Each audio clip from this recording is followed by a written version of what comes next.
A year ago, December, on my first trip to Islamabad, my colleague Eduardo Vargas and I had arrived at about 2 o'clock in the morning and were whisked into at about 10 o'clock that same morning to a conference room at IIU, and we were invited to address about 200 students who were there, mostly students, and some of you were in this room, so you will know of what I speak.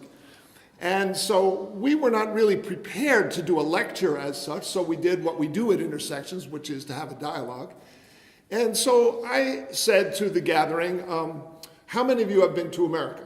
And maybe 1 or 2 people put their hand up and no one else had. And I said, okay, well then let's take as our first activity a conversation about Americans. So turn to the people next to you and break into the groups of 3s or 4s and tell what you know about Americans. And so they did that for a few minutes, and then I said, okay, now who would like to share with the whole group what you shared in your group? And so somebody in the back puts his hand up, and I called on him. And now, mind you, we had just landed in Islamabad just a few hours earlier, and this was the first public comment that I elicited from the group. And I said, so what did you want to share about Americans? And he said, you're all terrorists. So that was our first comment that we heard. Fast forward about 10 months, and my colleague Fred Johnson and I were in Central College in Pella, Iowa, right in the middle of America. And we did a similar kind of thing. And I said to the group that was there, college students, there were about 50 of them there, and I said, break up into small groups, and what I'd like you to do, first I asked how many had been to Pakistan. How many do you think were to Pakistan? There weren't any who had been here. So I said, so share with your fellow students what you know about Pakistanis and Pakistan. And then after a time, I called on one. I said, who would like to share with the whole group? And a young man in the front of the class said, a little bit more kind of nuanced than the Pakistani student, but in essence, he said, they're all terrorists. Now, I tell this story to share with you symbolically the gap that we are called upon to address. The gap in perceptions, the gap in understanding, the gap that's promoted by forces in our respective societies, the media, politicians, and others, who would lead us to believe that we are so separate from one another. And last night, several of us had the opportunity to hear Dr. Abdul Sadr read from a paper that he had created and talked about this difference in perspectives. And he talked about 3 events in the year 2011, which lifted up this gap in perceptions that still exists, not only between individuals, but also in societies at large. And the first thing he mentioned was the incident on the 26th of January when the news here in Pakistan announced that Raymond Davis, an American, had killed 2 youth in Lahore. And how the difference in perceptions about that incident occurred between people from Pakistan and people in the US. Now, I reminded him later that in addition to the difficulties that incident created, it should be known that at that same time, there was a group of us meeting in Lahore, a group of us Americans, and it was at that same time, actually, that what ultimately led to UPIC was born. So even in the midst of difficult times, there was a blessing. He then went on to talk about the raid in Abbottabad with Osama bin Laden. And I'll just read a paragraph, if I could, that he said last night. Much more divisive and damaging was the surprise commando raid in Abbottabad on May 2nd, Once again, the event was viewed from different angles, and this is part of the point. In America, with a surge of pride and jubilation at the success of getting the mastermind of 9/11, and in Pakistan, with fury at the U.S. violation of Pakistani sovereignty and humiliation at the failure of the security establishment to defend it. Two very different perspectives, both valid from the perspectives of the particular countries involved and individuals who comprise those countries, but is part of what is in the background for us to overcome in our efforts together. Then he cites a third illustration. The Abbottabad debate, he says, was still hot when a U.S. airstrike on November 26th killed 24 uniformed Pakistani soldiers at Salalah. And then he says, for months, grief and anger festered before Washington decided to express regrets. This is some of the background for which we are called to do our work.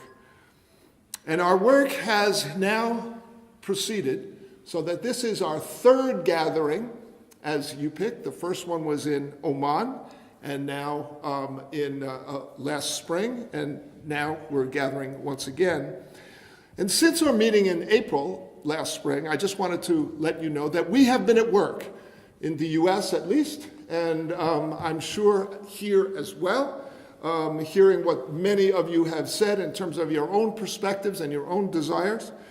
In the United States, we've had almost 30 briefings, we call them briefings or meetings, gatherings, with officials, people of influence, and people who are interested in this topic.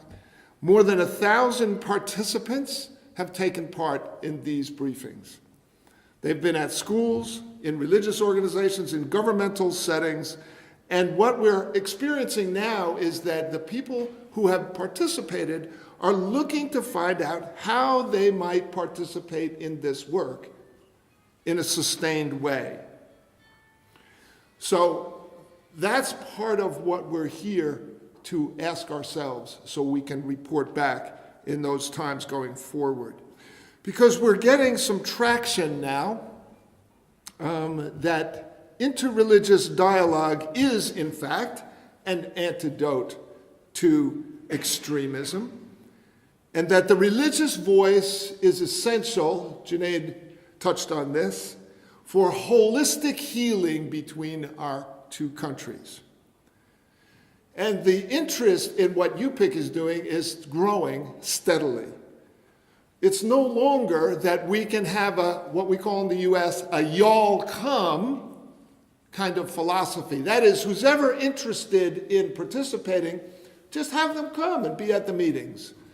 Now we have to begin to ask ourselves, and this is part of our objective for our meeting here, we have to ask themselves, what does participating in UPIC actually mean? What are the responsibilities of the participants? Who are the delegates? Who plans the future? How do we keep people in? How do we sustain ourselves financially? These are questions that we will be addressing over the next 3 days. And once again, as is typical with the way we have worked, we in the US have not come with a formula. This is how we should do it. Instead, we've come with a question. How do we do it? Let's discover this together. That, in the long run, is going to be the strength of this effort as we discover together how it is that we will be UPIC moving forward. The State Department is extremely interested in what we are doing. Later this afternoon at 4 o'clock, we will be joined by members of the U.S. Embassy here to share their perspectives, and so that we can share with them our perspective about what needs to happen between our people and our respective governments. I mentioned last night that it was mentioned last night that there's a new office at the State Department in the U.S. that seeks specifically to engage interreligious dialogue and groups. And we are in touch with the director of that office. His name is Sean Casey.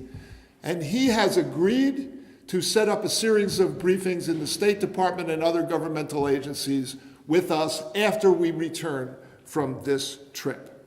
Some of you may know Haroon Ullah, who is working with the State Department and who is also working with us.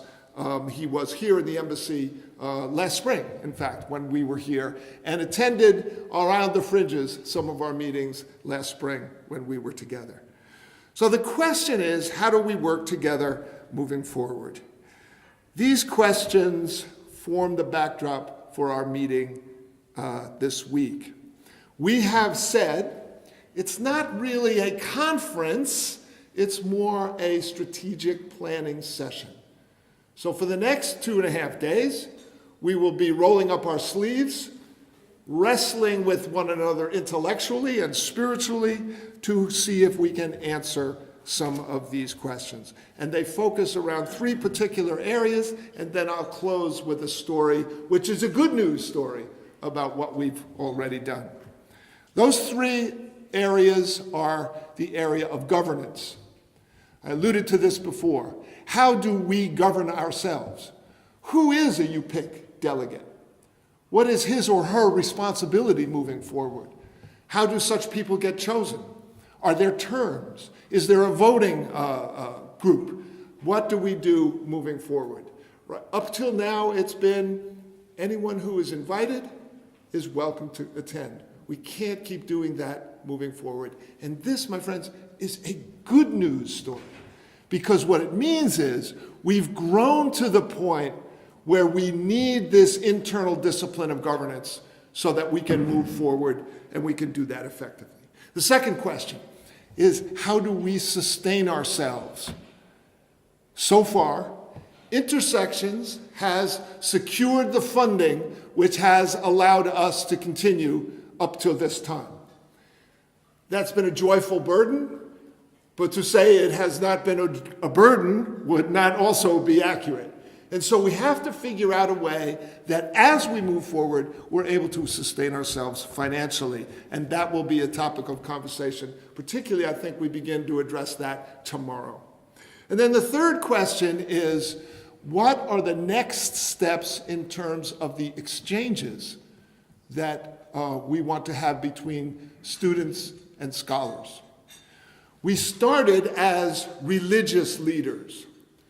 And at our last couple of meetings, we discovered that that network needed to be expanded to include community organizers, scholars, and students.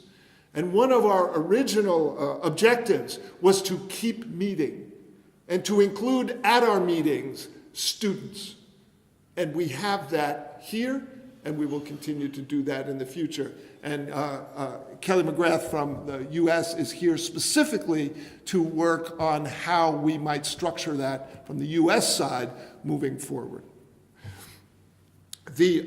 So that is the third area of what we hope to address when we're here. And now let me just close briefly with a story and then invite my colleague Mumtaz Ahmad to join us up here so he can have some opening words as well. The story I want to share with you is perhaps a small story, but I think it's significant. Some of you may be aware that as a result of our last meeting, we at Intersections were able to secure the services of Shanseh Asif, who was a student is a student still at LUMS, and she came and did an internship at Intersections last summer. So while she was there, she met a woman by the name of Elizabeth Dabney Hockman. Elizabeth runs an organization. She's the director of an organization based in the US called Kid Spirit. Kid, K-I-D, capital S-P-I-R-I-T, Kid Spirit. It is an online magazine, and it's also a print magazine run by kids. And these are not 25-year-old kids, these are 15-year-old kids. They're really young, they're middle school age young people. And so Shanseh was meeting with Elizabeth, and she said, well, that sounds really interesting. And the way this thing works is there are editorial boards. There are 3 in the US, one in New York, one in Washington, D.C., and one in LA. And there's one in Mumbai. And these young people get together, they decide what topics they want to write articles about, and they create magazines for their peers. And Shanzeh said, well, you know, maybe we could do one of those in Pakistan.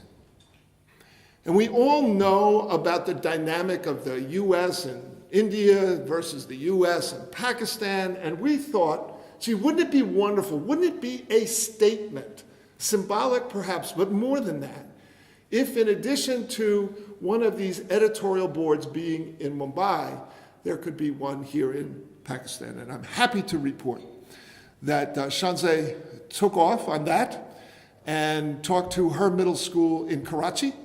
And there is now an active and functioning editorial board for Kid Spirit working in Karachi. And the hope is that their first publication will happen later this year. And so this speaks volumes, it seems to me, in 2 ways.